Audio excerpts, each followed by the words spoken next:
Hey everybody, this is Isaac again. And Philippines, I need y'all to help me understand something.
And the top 15 is for the Philippines.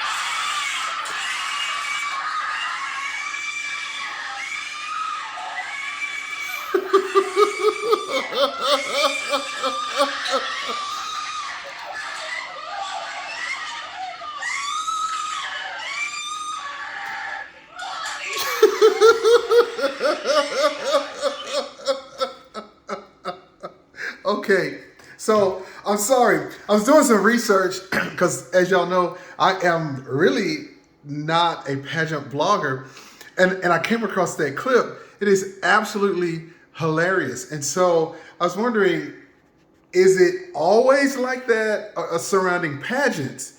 And so, after doing a little bit of research and talking to my best friend who's Filipino, I'm starting to understand a few things. So I show you that funny clip because, and as you know, if you don't know, I take notes when I'm studying this so I can make sure that I say things correctly. And so I believe that clip is from 2012 when Venus Raw, when she made it. 2010. Oh, I'm sorry, I made a mistake, and I have it written down correctly. 2010, when she made it into the top 15, and I believe had been a drought. It had been almost 20 years or so since they had made it into the top 15, and so I was just like, how cool it is if that's the excitement that most Filipinos feel. When their contestant makes it, how cool is that? So I decided to just kind of give my thoughts on maybe the one or two big things that the Philippines could do to really help their candidate. And I just recently learned about the Bayanihan factor and the way that it was explained to me. And hopefully, did I say it correctly? Oh, I'm sorry. I said it correctly. It's Bayanihan.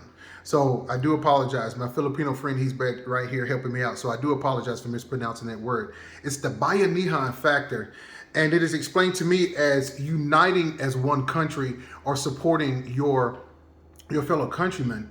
And so I was like, how cool is that? Because even most of you may not know, but I sing Tagalog. And so even though I'm more of a kapamilya, I feel like one anyway. I've had a lot of support with my videos, and I think that sometimes we forget about that Bayanihan factor with your candidate. And so I think one of the things that you can probably help your candidate with, that's going to be the big thing right there. In 2020, Rabia Mateo, they were bashing. She got some bashing about her costume, and she had a breakdown live. She apologized to the whole nation, and I'm like, how sad is that she would have to do that, because there was so much negativity against her. I think it's okay to criticize, but when that many people criticize, or someone has a breakdown, I wonder who was there to support her. Was there anyone there that said, "Hey, just keep your head lifted up," or was there so much backlash that she just felt like she had to just come out and just say, "I'm sorry"? From what I can tell about the Bayanihan factor, when I went to the Philippines myself, everyone was so kind to me. Don't get me wrong.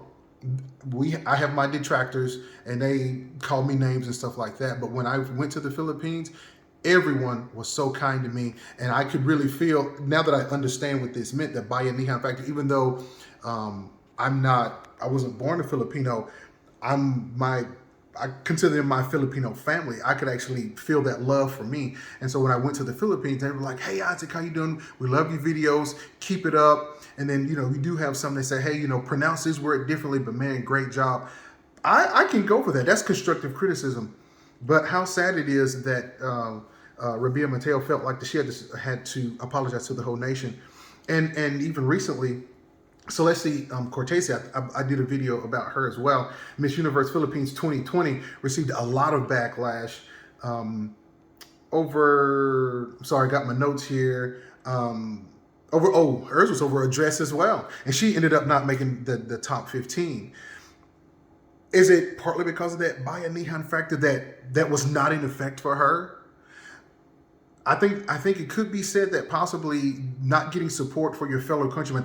I don't care what anyone says. There is a certain energy when you know that you have the support of people that lifts you up, even in the bad times. And if no one was there to say, "Hey, we got your back," and if all you hear is your dress is ugly, you're this, you're that, you're this, you're that. I know Pauline, she talked about her body shaming, and she was in several pageants before she even made it to where she is right now.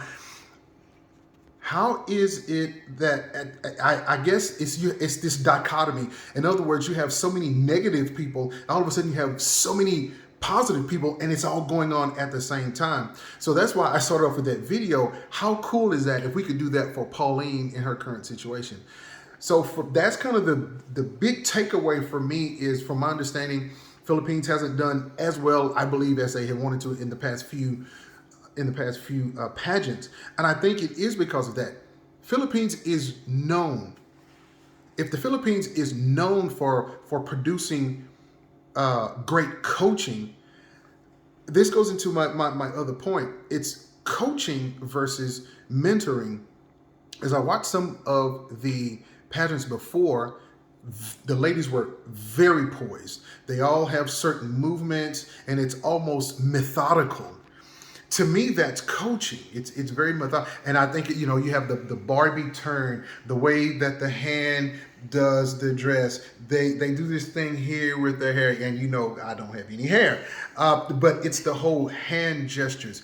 It is all so mechanical that, to me, that's coaching, which I think you have to have that. But I think also, again, I go back to Pauline, because right now she's in a pageant right now. It's coaching versus mentoring. Mentoring, you take the coaching that you have and you really begin to develop the woman herself. How can she bring herself with the coaching so that it doesn't seem so mechanical? It's just, okay? And I could be wrong. I'm not a pageant blogger, so I don't understand all of the ins and the outs. But I'm just an outsider looking in, where if everybody is moving the same way, what separates you from the next person? Because all of you are being coached, all of you are being trained. You're following your training, and I think it's really up on the mentor to get you to the point to where you can absorb your coaching, but still show a little bit of who you are, if that makes any sense. And I hope that does make sense. But for me, so that would be sort of the second thing is the coaching versus the mentoring. I think Pauline said it best, that mentoring brings out the best of each candidate. And that's really what you want to do. You can show me how to move all day long. I will not look good in those heels. Okay, I'm already 6'1", so I will not look good in those heels. But those ladies, they all I could not body shame any of them. They all look good. They're gorgeous. They're very poised. They're very elegant when they move. And so I think that that's the coaching. I personally like the question and answer sessions, because that's where you get to see the candidate herself. And that's really where she separates herself. Okay. I absolutely love that part. But just looking at them, for me, and maybe you can help me with this, because like I said, as an outsider looking in, when I see somebody walking, and I know, especially in the Philippines, I watch some of your training videos. It is very strict.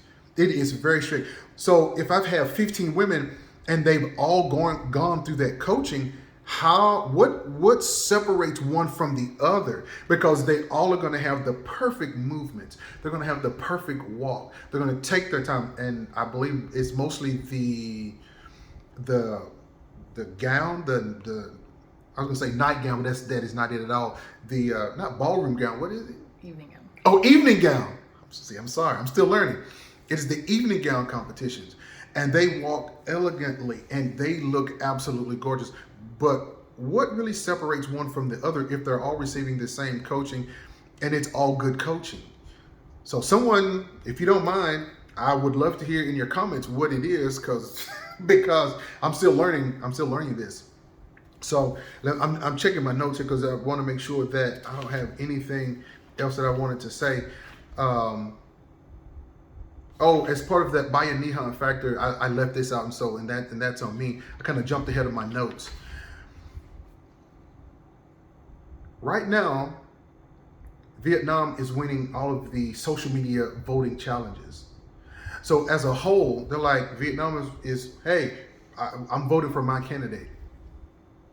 The clip that I showed you at the beginning of this video, if many more Filipinos were like that, as far as the social media challenges are concerned, there's absolutely no doubt that the Philippines would win every time. One, and I say it, and I've been saying it in all of my videos, Philippines really should win almost every single pageant that they're in. Why? The coaching that the Philippine women receive is phenomenal. And I do believe that other countries send women to the Philippines to be trained. Luis Portello is representing Canada, okay, right now in a different pageant. But he's representing Canada. But he's in the Philippines right now for about 8 or 9 months. And I'm almost positive that he has received some training from some mentors there, from some coaches there. So if you can train other people how to win, then why can't you be excited about your candidate when they enter? Okay? I'm a firm believer that if people are sending women to you and men to your country to be trained, why is it that you can't be excited when your candidate, Mr. Philippines, Miss Philippines, whatever the pageant is, why can't you be excited about that? And especially with these social media challenges, I've gone to the Philippines 3 times, and everybody's on social media. Everybody has something to say. Every time you see somebody, they have something to say, or they're, whatever the platform is, they're on it. Take a moment or two, whatever pageant is going on. If you want your candidate to win, then I think you've got to unify, vote for that candidate, and be happy about that candidate. It is so easy. The easiest thing to do is to be negative. And I myself, I've said it earlier, I've had negative comments on my videos. Since I've been doing these pageant blogs, I've had 1 or 2 negative comments. It is what it is. And I welcome those negative comments. Okay, but I'm not gonna get all bent up out of shape over that. It's a little bit different, of course. Okay, all right. So when you come together, it is an absolutely amazing thing. Case in point, when Manny Pacquiao has a fight, your boxer, when he has a fight, from my understanding, crime goes down because everybody's watching the fight. Okay, you come together as one. There's a young lady, she just won the Olympic powerlifting after, it's been 100 years of trying. I want to make sure I get her name correctly. Heidelin Diaz, and I hope I said that correctly. But she received the first heavyweight powerlifting gold medal for the Philippines, and everybody is all excited about that. Just think if you could come together for each pageant, and I think you have lots of pageants in the Philippines. They're all elegant, they're all well staged, they're all well done. But I think that if you are so proud of pageants because you do them well, engage more, engage each contestant more. But I would say do it in a positive way. I'm all about positivity. Right now, the world is so negative, and it's easy to be negative. I can sit here all day and I can bash every single contestant. People can bash me. Well, why is he doing it? Blah blah blah blah blah blah. Okay, we can discuss this all day long. I found something that I have enjoyed, and I'm starting to meet, and being able to talk to different people that do this. I'm learning something, and I absolutely love it. So I'm going to kind of end it with this. I want everybody to stay positive with your candidates. I really think that if you can stay positive and sort of hold on, I'm trying to get that word right. I don't want to mispronounce that word again. That Bayanihan factor, where you all come together and support your candidate. I don't think there's anything, especially when you have these world pageants over. I don't think there's anything that Philippines can't do. Okay, and then secondly, coaching versus mentoring. So those would kind of be my two suggestions right there. So really just want to take a moment again to thank you for listening. Thank you for taking a few moments out of your day to comment if you decide to comment. Please like, please subscribe. And if you have something to say, please keep it positive. I don't really respond to, even if you disagree with what I have to say, just do it in a way that's positive. And I'll certainly try to engage you, okay? So thank you so much for listening, and mabuhay.